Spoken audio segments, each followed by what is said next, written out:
ரிஷபராசியை பொறுத்த வரைக்கும் ராசிக்கு 2ஆம் இடத்தில் இருக்கக்கூடிய குரு பகவான் மே மாதத்திற்கு பிறகு 3ஆம் இடத்திற்கு செல்கிறார். லாபஸ்தானத்தில் சனி பகவான் இருக்கிறார். கர்மஸ்தானத்தில் செப்டம்பர் வரைக்கும் ராகு பகவான் இருக்கிறார். ஸோ இது ஒரு பதவி உயர்வு கொடுக்கும். ஸோ வேலையில் இருக்கவங்களுக்கு ப்ரொமோஷன் கண்டிப்பாக கிடைக்கும். விரும்பிய இடத்திற்கு இடமாற்றம் ஏற்படுவதற்கான வாய்ப்புகள் உண்டு. வேலையில் பெரிய பொறுப்பு கிடைக்கும். அந்த பெரிய பொறுப்பின் மூலமாக நிறைய அனுபவங்கள் கிடைக்கும். உயரதிகாரிகள் உங்களுக்கு ஆதரவாக இருப்பார்கள்.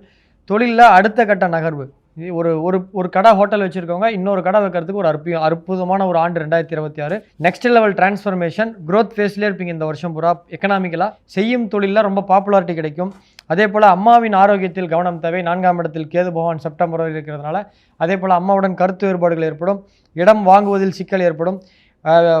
4ஆம் இடத்தில் கேது இருக்கிறதுனால வண்டி இன்ஜின் மாற்றுறது, பிரேக் ஆயில் மாற்றுறது, இது போன்ற வாகன செலவுகள், பராமரிப்பு செலவுகள்லாம் நிறையா வரும். ஹோம் அப்ளையன்ஸ்லாம் மாற்றுறதுக்கான வாய்ப்புகள் ஏற்படும். வீட்டில் தேவையில்லாத பொருள்லாம் வாங்கி போடுவீங்க. வீட்டில் பொருள் அடிக்கிட்டே இருப்பீங்க. வேக்கண்ட் இடமே பார்க்க முடியாது. ஆபரண சேர்க்கை, ஆடை சேர்க்கையெல்லாம் அதிகரிக்கும். குடும்பத்தில் நிறைய சுப நிகழ்ச்சிகள் ஏற்படும். கோர்ட்டு கேஸுகள் எதாவது இருந்ததுன்னா அது சால்வ் ஆகிறதுக்கான வாய்ப்புகள் உண்டு. திருமணமாகாதவர்களுக்கு இது ஒரு அற்புதமான பொன்னான காலம். திருமணத்துக்கான வாய்ப்புகள் உண்டு. பிரிந்த கணவன் மனைவி மீண்டும் சேருவார்கள். பிஸ்னஸ் கொடிகட்டி பறக்கும். அருமையான ஆண்டு.